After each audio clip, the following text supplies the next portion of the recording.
long-winded intro for her, but actually, she's got a video. So we're going to try that.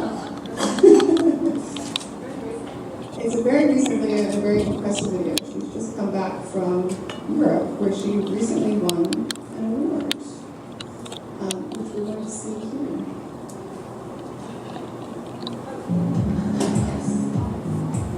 Stephanie Willard, nominated by JCI Australia in the category of Humanitarian and Voluntary Leadership.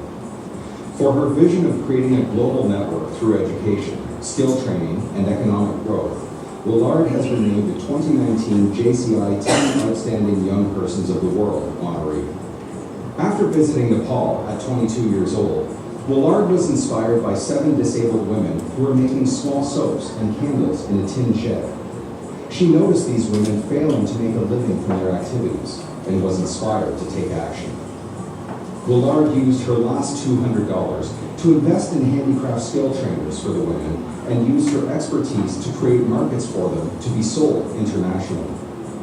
Together, they built an international export manufacturing business, cooking school, and guest house, which generates profits while educating, training, and employing over 5,500 women.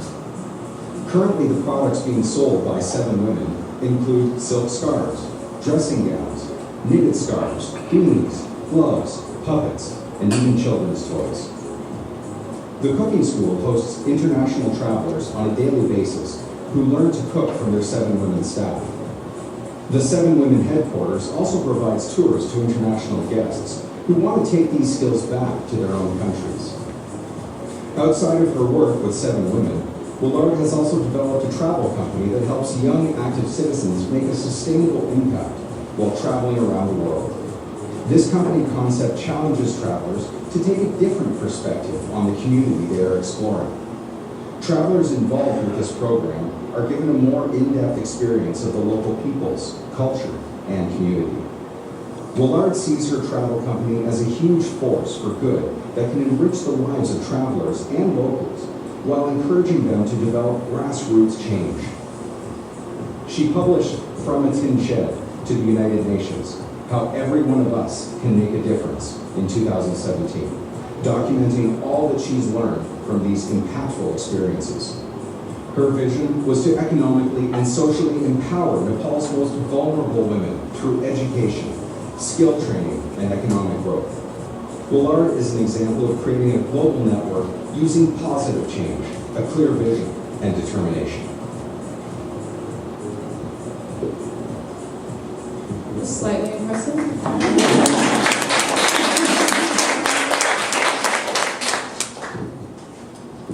So do you want to add anything to that? I feel like that sort of covers the intro. Yeah, well, so I think we'll kind of jump into the panel, but I do want you guys to be thinking about some questions that you might want to ask for everyone. So I'm going to kick it off by just asking Susan to share. You guys are currently promoting a collaborative trip, the 2 of you, yes? That's right. Do you want to tell us a little bit more about that partnership? Yeah, sure. We're very excited to be here tonight, Triple Sister, to be a part of, women making change. We can be thankful to you, Jen, because it's actually through your network that, I think if my memory serves me correctly, on LinkedIn, that Steph found us and just reached out. And I think that you said something like, it seems that we have similar values, and that there is this sort of women are interested in the tools that you run to Nepal, and that we should collaborate. So we jumped at the opportunity. So when does that come? So next August, the 14th to the 25th. How many of the people here have been to Nepal? Wow. Impressed. I have to say, I feel like a lot of Australians go to Nepal. I've noticed that being here. Maybe next one.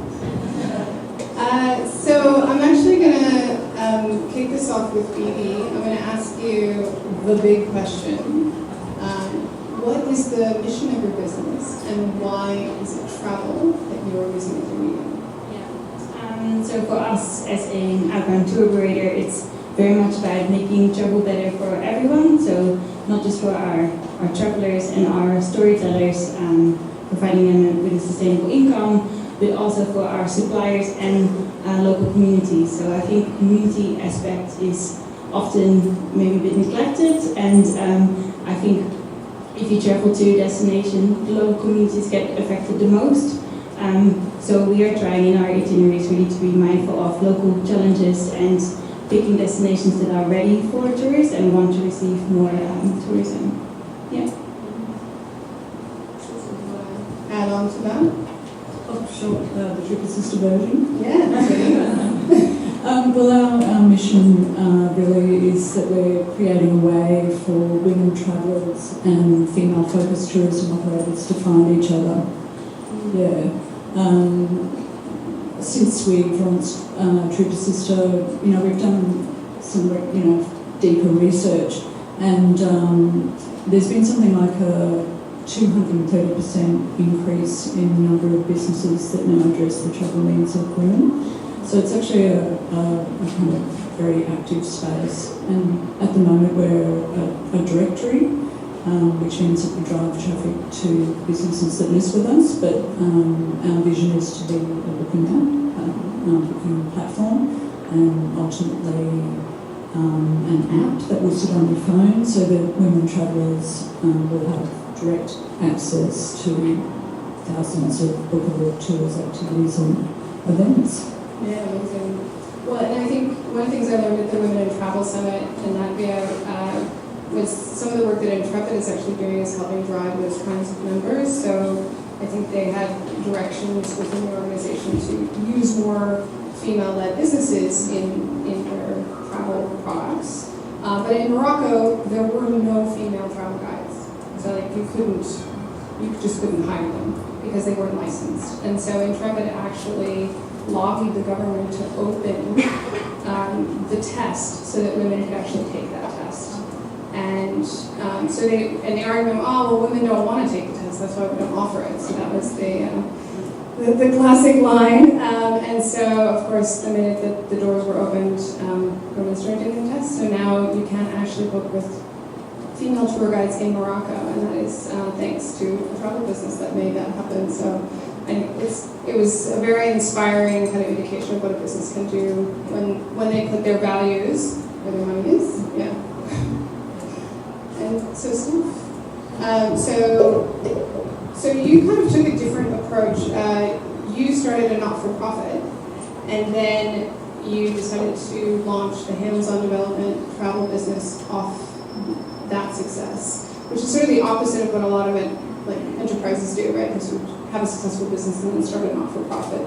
So I wanted to hear from you, what was it that led you to decide to launch hands-on development after your success with 7 Women? Hi everyone. I think that was a fantastic intro you gave as well to the panel, because there's so much to be gained from travel, exactly what you mentioned, stepping outside our comfort zones. I think there's something incredible about travel that makes us present, and stops all the noise, because all of our senses are being engaged, what we can see, what we can hear. The more random the country, the better. Just on that, and it's great to hear also acknowledging the traditional owners of the land. I was very fortunate to spend time after high school into Aboriginal communities, and that has really inspired me and guided me in what I've chosen to do after that. But I remember meeting some of these community members, and I remember as a young person, I was 18 at the time, being so inspired by how connected they were with themselves and the land. And it's actually sad and an emergency to see people struggling to find their identity and their passion these days. I think there was a study Deloitte did last year, and 89% of people in their jobs are unhappy. And I think the world needs more people who find their passion, or just have a general sense of what your purpose is or what you're passionate about, and to follow that. And I remember as a young person thinking, after that experience, I always want to stay close to who I am and what inspires me and what lights me up, and never, drift too far away from that. So that was making a difference, and I remember volunteering for any organisation that would take me as a young person, and just thinking I'm going to have as many different lived experiences until I find something that inspires me. And for me, after living in the Aboriginal communities with the Red Cross and then an anthropologist from my uni, I was curious to visit a developing country, and Nepal popped up as an opportunity through Duke of Edinburgh. And I went there on a trip, and then I went back as a leader of groups of architects from Australia over to Nepal. And as you heard in the video, met the women, 7 disabled women who were living in a tin shed. And I was talking to these 2 girls up the back before about meeting these women and hearing their stories. And all I could see when I met them were their beautiful smiles and potential. And they're actually making candles for the local market. And at that time, that was a very enterprising, smart product to be making, because there were 12-hour electricity cuts in Nepal at the time. But because of the way they appeared physically, their society had decided they were bad luck and they were evil in a past life. So for me, that's squashing someone's human spirit, and these women actually began to embody that belief and believe themselves that they were useless and didn't have anything to offer and were bad luck. So that's what activated me into action. And to answer your question, finally, we started very small. I had $200, and we decided that would pay for 2 trainers to train them in skills, and that then became a manufacturing business. It took about 5 years to get off the ground, and there were times where I thought, is this ever going to get off the ground? But then it took off, and we were selling products to over 200 shops around Australia. And each time I'd go to Nepal, I'd have friends that would say, can I come with you? So I found myself putting together these itineraries because I didn't only want them to experience 7 women, but other amazing local leaders that I had met who were creating real and lasting change in the environment, in human trafficking, which is a huge issue, in social enterprise over in Nepal. So, and then I had a documentary maker from Sydney and a photographer come over who wanted to make a documentary, and that really forced me to sit down and put together a proper 10-day itinerary with all my favourite experiences over the past decade into the one itinerary. And it really only occurred to me when I got back from that trip, when they both sent me an email saying how much it had impacted their lives and transformed the way they think and their tolerance, their understanding of different cultures, all of that, and they've learned a lot about themselves. And then I had a light bulb, bing, maybe I could do tours, maybe other people would find value in this.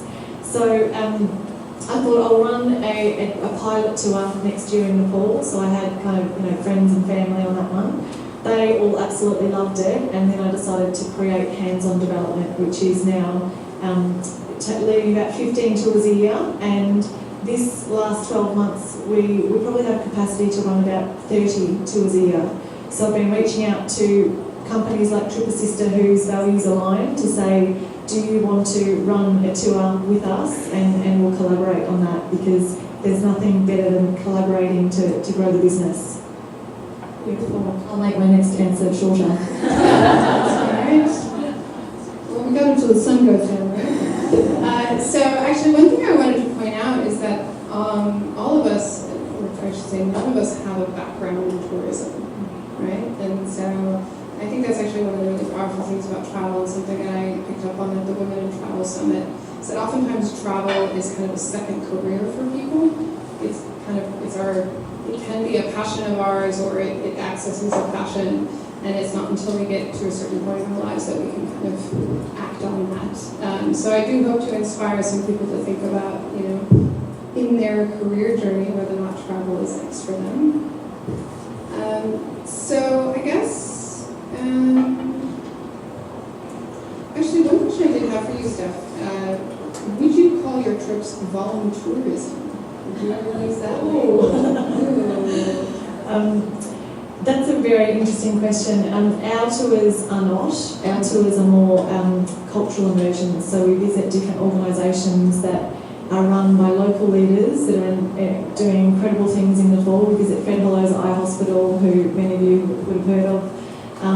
Mighty Nepal, which is a human trafficking organisation that has rescued thousands of women from India, and learn about how they've done that. But at the same time, learn about that as a global issue, because it's there's nothing more powerful than lived experience. And I remember studying international development at uni, and I'd been to Nepal that same year, and I just thought every student should have the opportunity to have lived experience to complement the theory behind it, because that's, when you have lived experience and you've been to a place and you've met the people and you've felt the energy in the fair trade factory that you've been with the producers, you speak from a place of power, and I think you can really inspire others, way more than reading from a textbook. So I've just completely forgotten the question. Volunteerism. So our tours aren't volunteerism, but I will say, because we were in Latvia together at the travel conference recently, and there was a big session on kind of impact that travel can have, and volunteerism came up, and volunteerism has been very damned in the media.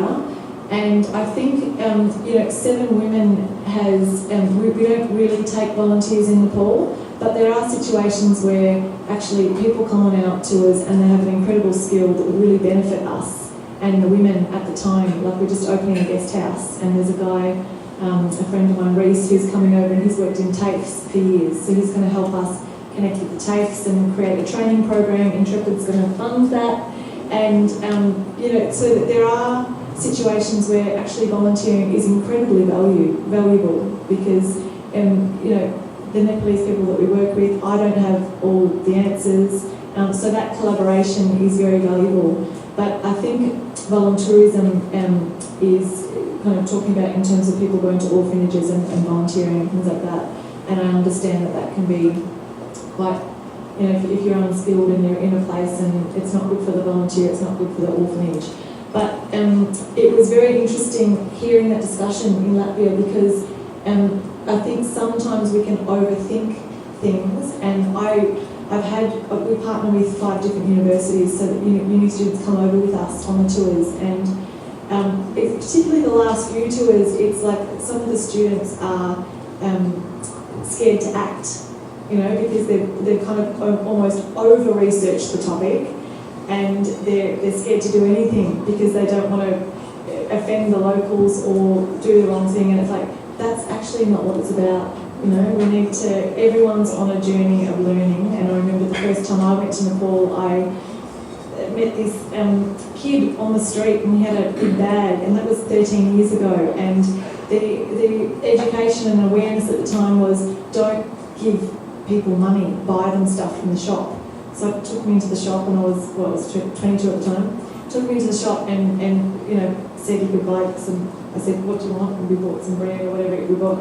And then I found out later that they take the food back to the shop and then split the profits. And I was like, what? So we're all on a journey, and those experiences and learning about other organisations that were based on welfare and giving things for free didn't work. So that has resulted in now 7 Women, which has empowered over 5,500 women. So we can't not act just because we're scared of the volunteerism or it's not black and white. Absolutely. Well, and I think that's why it's good to talk about it, right? Because if you just sort of read the headlines, then you sort of shut off the whole category. But I think it really brings home the point that you need to look into what it is that you're doing and being aware of the impact that you're going to have when you go on these experiences. So, be conscious of selecting organizations that have the right values. And so thank you for that. That was perfect. So Bibi, actually, I wanted to hear a little bit more about the visitor dispersal concept, and so how that plays out. So I just returned from 6 months in New Zealand.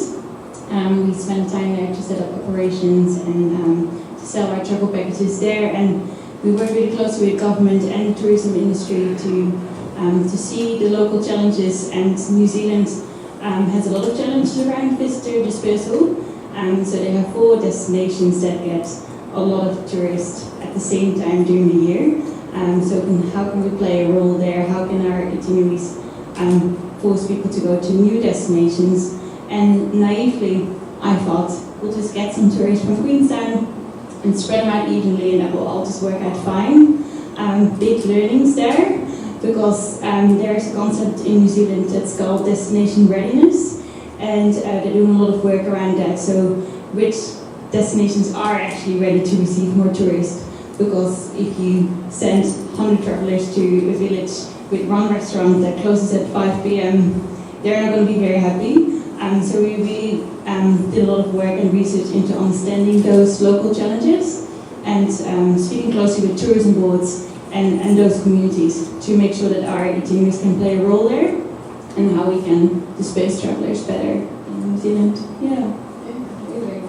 So, sorry, we sort of threw that technical term at you, but tourism dispersal is basically to compensate for over-tourism, right?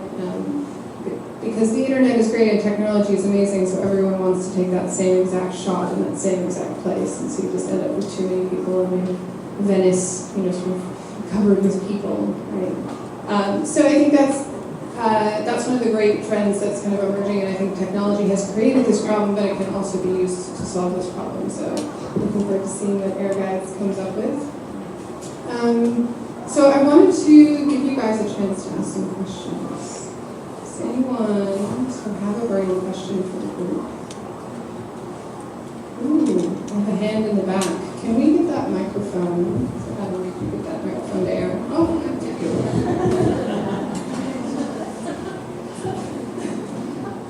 How do you guys deal with corruption with governments and stuff like that?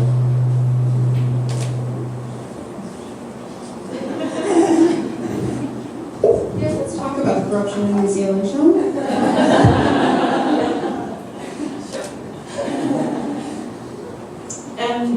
So I don't quite know how to answer that. From the charity side,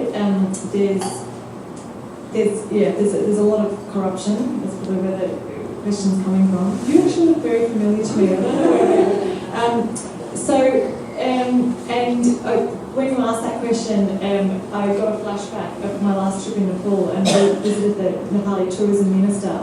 And I thought he could understand and speak English, so I was kind of talking at him, and he was just nodding, and he kept talking to our country director. And then I realised later that he couldn't speak English, but all he did say in English was, how many people are you bringing to Nepal? We can pay you per person. And I was like, oh my goodness, I didn't realise that was a thing. I'm not sure if that's corruption or not, but yeah, because I think, so next year is Nepal 2020, and they're trying to get more and more tourists, so I just had a flashback of that when you asked that question. But so the tourist, my tours, we don't really have to deal with any corruption. We're bringing probably about 400 or 500 people to Nepal a year, so we're quite small compared to the big ones.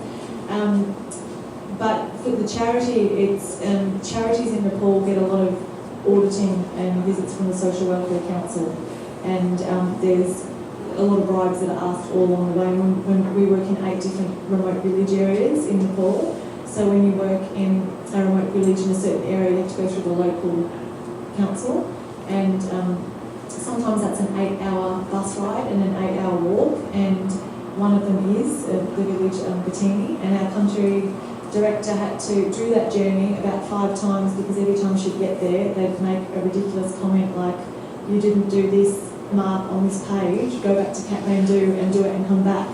So we have never paid a bribe, which is an absolute miracle. I was only telling someone about this the other day, because you're asked every step of the way for a bribe, and our country director Anita is amazing, and she's worked out a special strategy of talking them to death until they do what she wants. And that seems to work for us.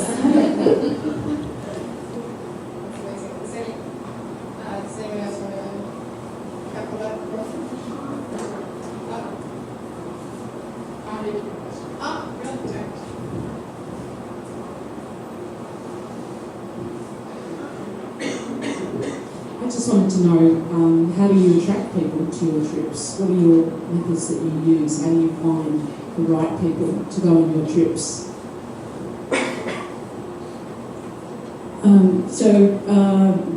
As Steph mentioned before, she works with a number of universities, charities, and she's reached out to us, Trip Assistant.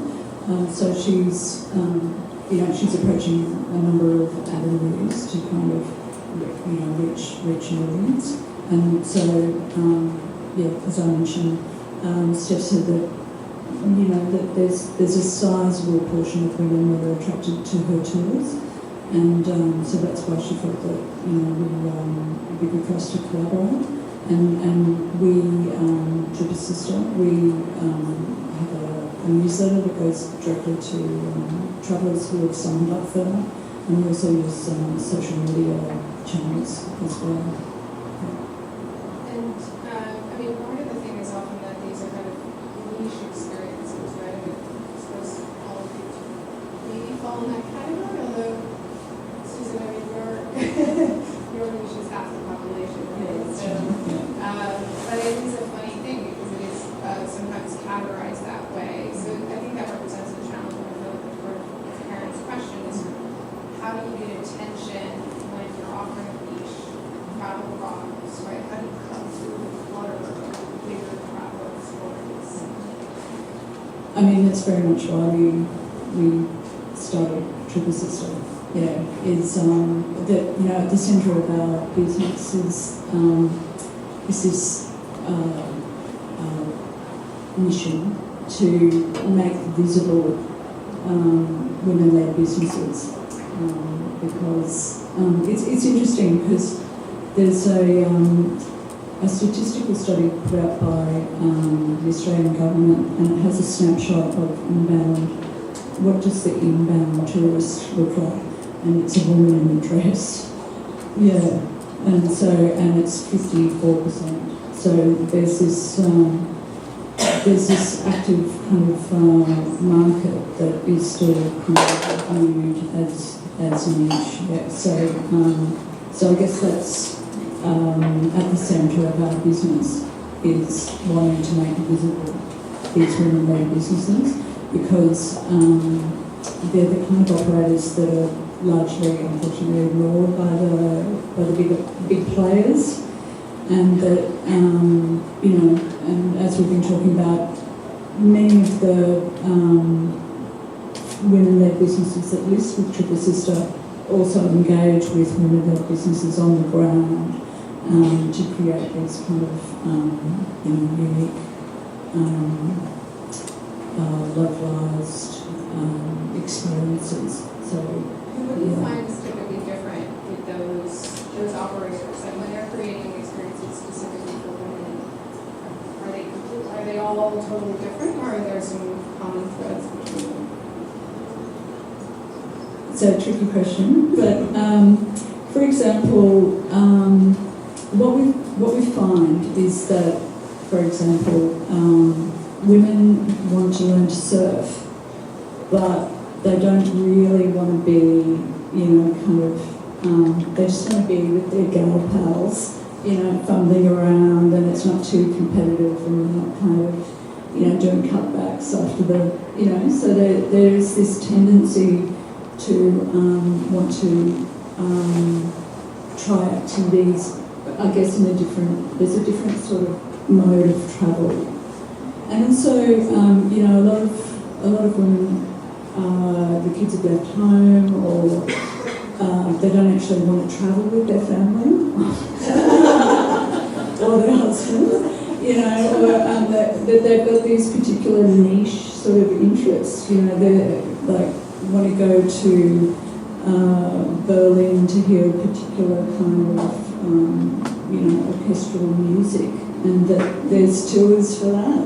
And there's a bunch of women that just fits that kind of interest. So there is a different kind of experience that seems to be what they're after. Find your passion and find a travel company and deliver it to it's you. Incredible. Yeah. Well, are there any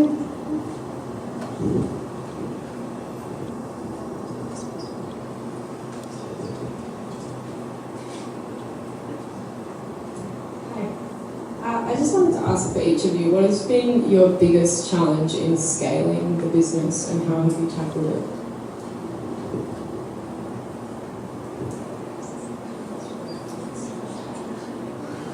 That's a really good question, and we're actually right in the middle of that right now. So at the moment, it's just myself, my co-founder, and our chief tech officer.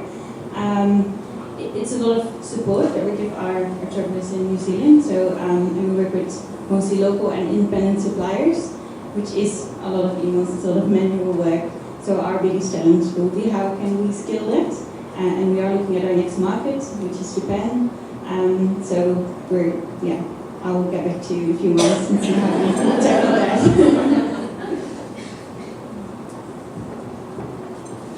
So Trip Sister is actually based on the north coast of New South Wales, and which is on fire at the moment. And we've actually had a lot of interest from the local councils in our business, and they put us through various incubators and accelerators with the end goal of that is to find investment.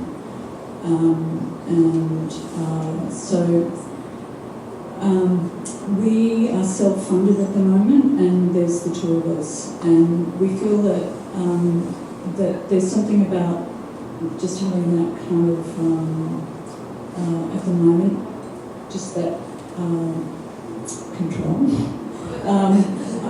just of the culture of the business and developing relationships with, it's a very kind of one-on-one kind of building of these real relationships with women-led businesses. It's not just about getting clicks to kind of come and just sort of load up a business that we know nothing about. We're very much trying to create a curated, vetted experience so that women travellers can feel a sense of trust in the kind of brand.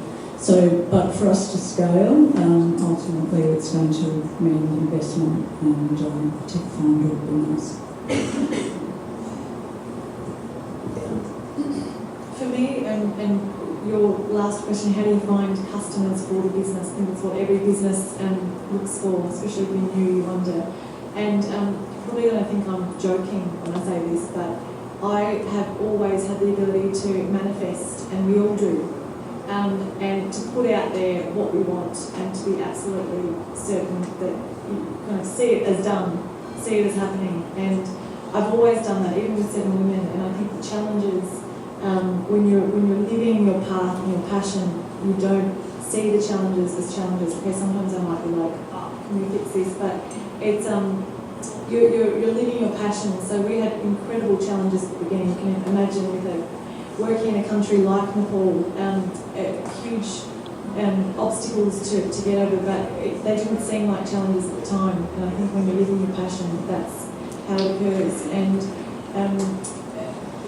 so I remember, like the tour company, my tour company has developed just as a hobby on the side, but this year I kind of thought, let's get some more people on board. And yeah, so I think any of us can tap into that universal energy, whatever you want to call it, to manifest. And it's been the story of my life. And up until this point, I remember thinking last week, come on, let's get some more. I just, I don't want this to be hard work. I just want to get 10 more travel companies to take tours with us. And then the next day I met a guy who was introducing us to a whole travel network of travel agencies. And so that happens for all of us. And I did, and I'm happy to share with anyone later, did an incredible seminar in the Bahamas this January that was absolutely life-changing, and it was all about understanding the mind and understanding how to tap into the unconscious, how to bring up that life force that we all have within us and the universal energy to make things happen. And my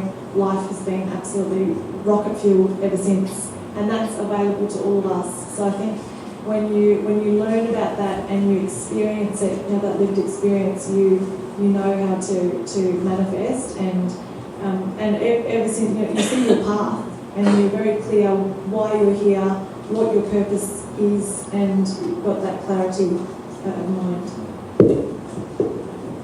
Well, I'll actually just as well, just really quickly, just from a scaling perspective. So my background is technical, but I'm currently the head of product for YouLi. And so one of the things that you have to do as a startup is do things that don't scale. And I think that's where, Susan, you are right now.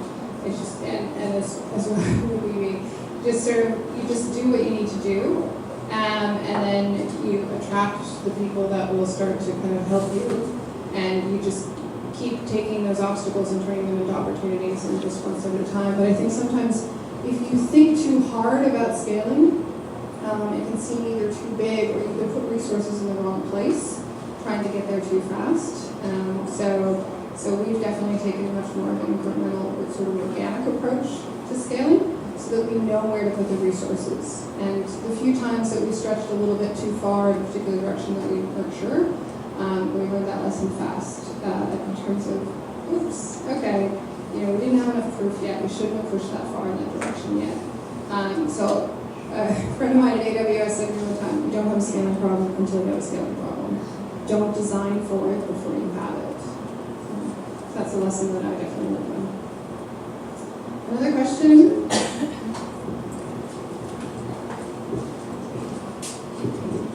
This question is for Stephanie. This is regards to what you said just now regarding manifesting. And I appreciate you opening up about that, because it is quite a powerful force in the universe that most people don't tap into. And my question for you is, how did you use that in terms of your book and things like that? What could you share with us that helped you to bring that to success? You need to go to the Bahamas. Well, I'm from Barbados, so. The seminar in the Bahamas lays out the perfect steps for that. But basically, I would answer to it, seeing it as done. I think there's a quote, believe without a doubt and it will come about. That is absolutely true. If you can visualise a goal and be absolutely clear on what that goal looks like, and what does it look like, what does it sound like, what does it feel like, what does it taste, what does it smell like, and you engage all the senses and you see it as done, it will come about. And that's been my life experience, and I 100% believe in that. It taps into a power beyond ourselves, and I think you know what I'm talking about, because and everyone is tapped into it, whether it's a tiny gut feeling or intuition, or it's absolutely amazing. And I think today's world, with all the, you touched on it in your introduction, with all the technology that's out there, that is our biggest problem. We're living in our head, we're living in our thoughts, we're kind of out in nature and we're thinking about an email in the inbox, or we're not actually present and enjoying life. And if you're not present to the messages that life has to give you. And an example of that is, if you're on your path, you get a lot of open doors opening, and you're meeting the people and the opportunities that are coming to you. If you're trying to go in one direction, and I'll give you an example. Last year I was a little bit out of flow last year. I was in Sweden for 2 years doing a master's, and that probably wasn't the right environment for me to be in Sweden. And my grandma passed away, and I got a little bit out of flow, and I was aware of that. And I thought, geez, maybe I should get a job in the corporate for a while, because I was thinking, I want to learn more skills, because I've been working for myself for the last 13 years. So I was thinking, I wonder if there's any gaps, in my knowledge, and the corporates might know more than me, and I might learn some handy skills. So I put it out there to the networks, and nothing was coming back. And then I was so determined that I asked 4 different corporates, can I spend a week in their companies following their executives. And so I spent a week in, Nous, another HR company, consulting firm, and 4 different firms, and the doors weren't opening. And I know now that is not my path. I'm not supposed to be working in corporate, and I'm so happy the door didn't open.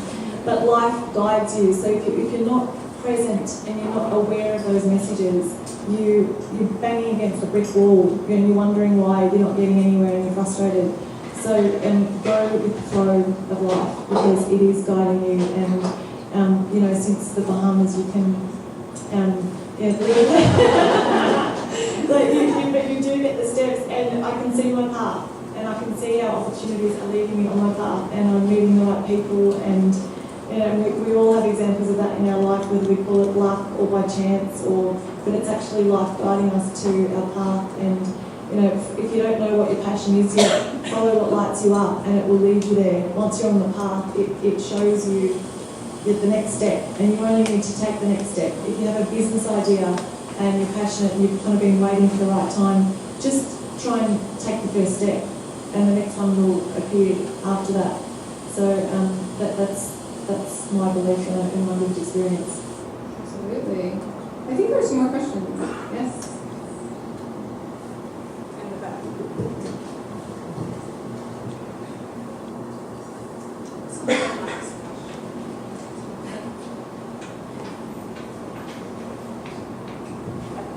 Hello?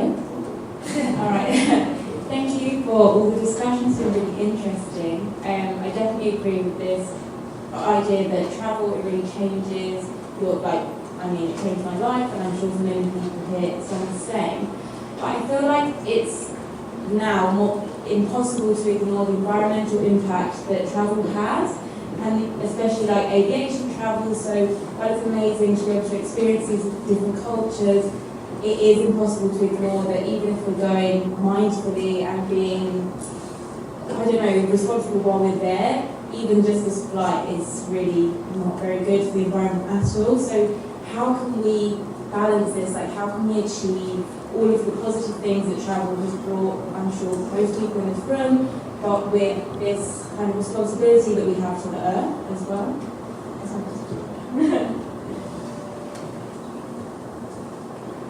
I'll answer that. Yeah, we really actively encourage women to explore their backyard. You know, that travel doesn't have to involve long-haul flights. Travel doesn't have to involve travel. And that, for instance, where we are, we promote a local walking tour, and they do a paddle, and I'm aware of the fantastic Melbourne Women's Walking Group. There's so much going on around you. Surfing, vanning, weaving.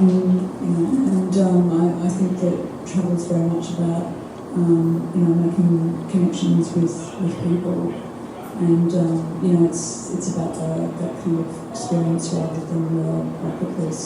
So we'd love to see the Triple Sister, being this sort of place where you can kind of explore what's around you and connect with that, like these kind of events tonight. Yeah, I think the sort of travel local thing is absolutely on point.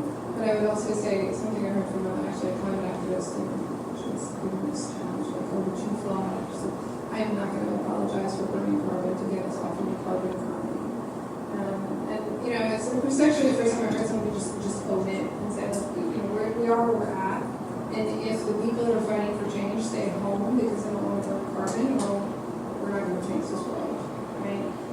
So that's kind of the best defense that I feel like I can do.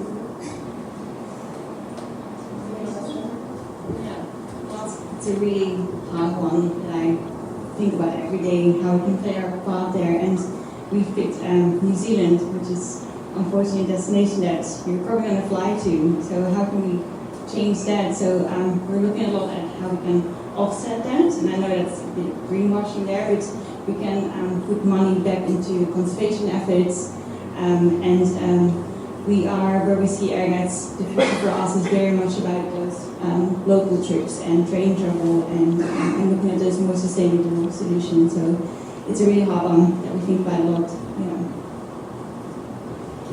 All right, I think. Oh, sorry.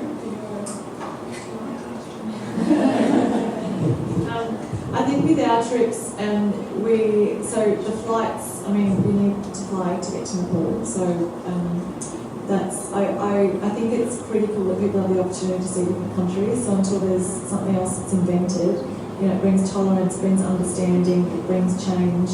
On the trips themselves, all the measures we can take, like bringing your own water bottle, filling up at the water station. We've got a water station at Seven Women, so we get up to 150 people coming a day from all over the world.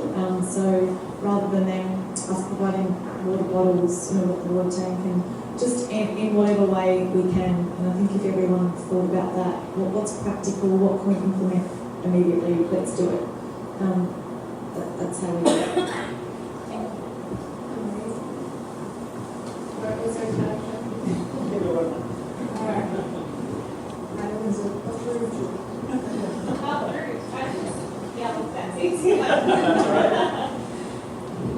Lovely. On that vein, considering the amazing granting you had in the Red Cross, so the Red Cross service with our local Aboriginal groups, have you considered bringing that back local into Australia? Because we've got such an amazing arts and culture and a very low appreciation for that within the Australian tourism market, in the domestic market.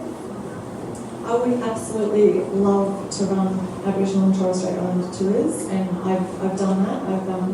I ran 3 amazing trips to Cairns, and then to the local Yarrabah community, and then to Thursday Island, Horn Island, and then Moa Island in the Torres Strait, with incredibly inspiring contacts that I've got that are local. And we had the Aboriginal dancing, and then we had members from the community showing us how to make aloe vera cream and all coconut oil, all sorts of things. But to be a viable business, you need to make sure that people are going to be there, and it's going to go to schedule, especially if people are paying money to have these experiences. So.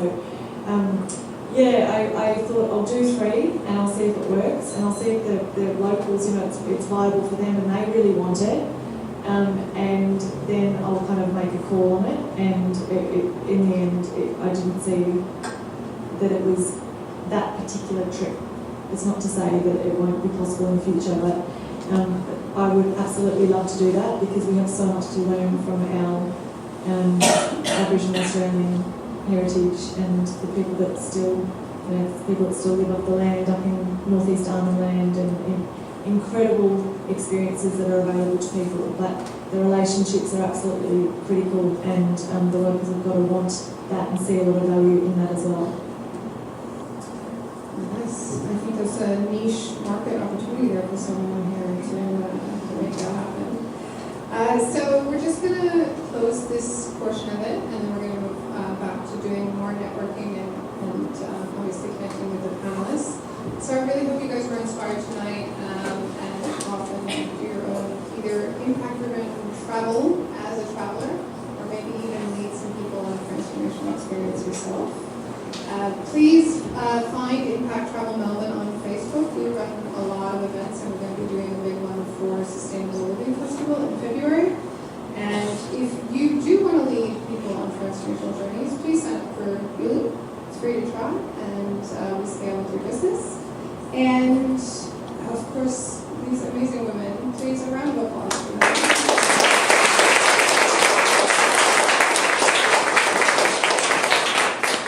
Check out the trip that is going to Nepal next August. Check it out online and join in. It's all women, and it is. Will you go on that trip, or just be going? Not sure yet.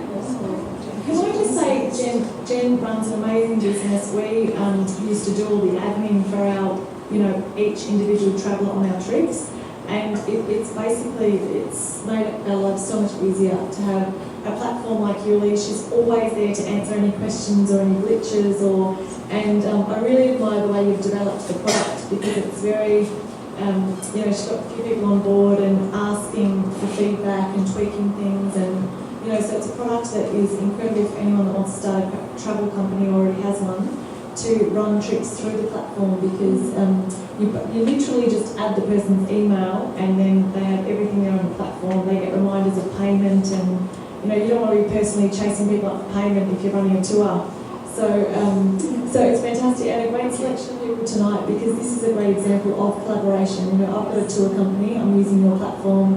Trip Assisters using the platform, we're hosting a tour together, and similar values, and also to have influencers and bloggers that come with you on a tour and can capture the stories. I don't have time to do that with 7 women, and that would be incredibly valuable for us. So I'm looking forward to catching up with you too. But thanks for bringing us all together, Jen. Thank you.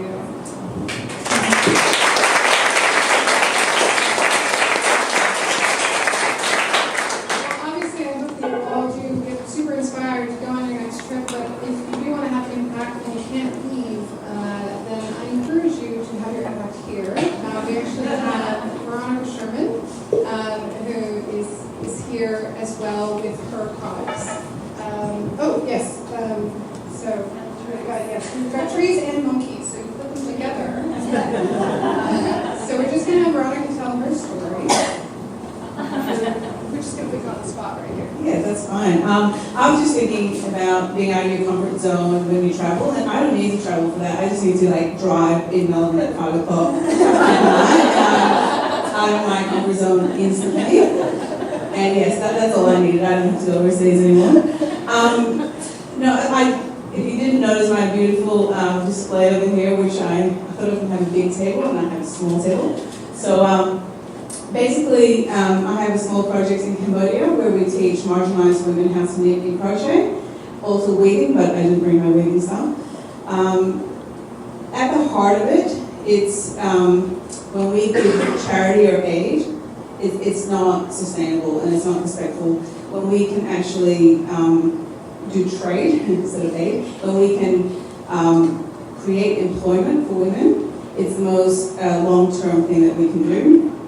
I'm sure there's some research, I can never quote the right people, but I know someone very important said, when you, and I'm going to do masters next year, there's no hope. When you actually create a job for a woman, the whole family and then the community gets impacted by that. Nothing against men, but technically in developing countries, it's not always the most useful place to provide the employment. So that's what we found with our very small project that started on a whim. And I just want to add, just on this sort of topic of travel, because I'm quite a clumsy traveler, for one, I don't like it, I get travel sick, but also I always feel really awkward in the country I'm in. I just feel like it doesn't feel right. But I know the most powerful thing we can do as a visitor in a country is to create ethical employment with our small interactions. We don't have to solve big problems. We don't have to spend a lot of money. It's in those small transactions. It is finding that cafes that are training homeless people how to do hospitality. It's about staying in a guest house where the staff are treated well, where they're paid well. It's about using the tuk-tuk drivers that are paid fairly. There's so many things we can do just in those small choices, and if we can inspire other people to do the same, I think to me that's where the biggest change can be, in just educating travelers in the power that they have in just the money, where they spend it.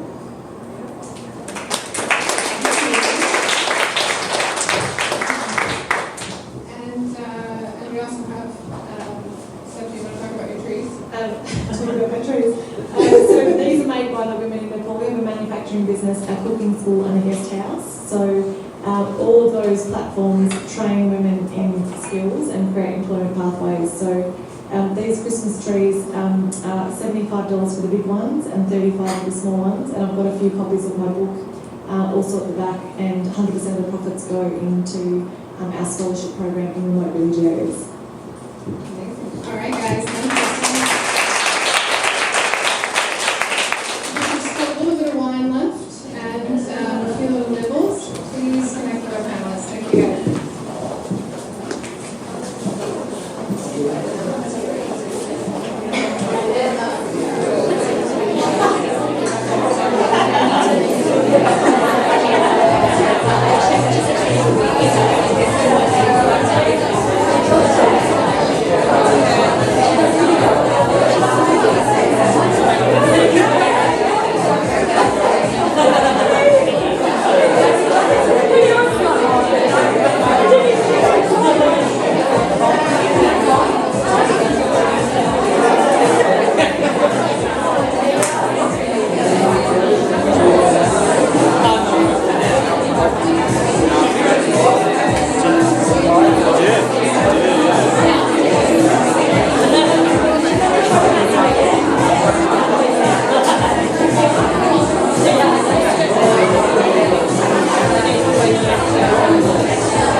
Thank you.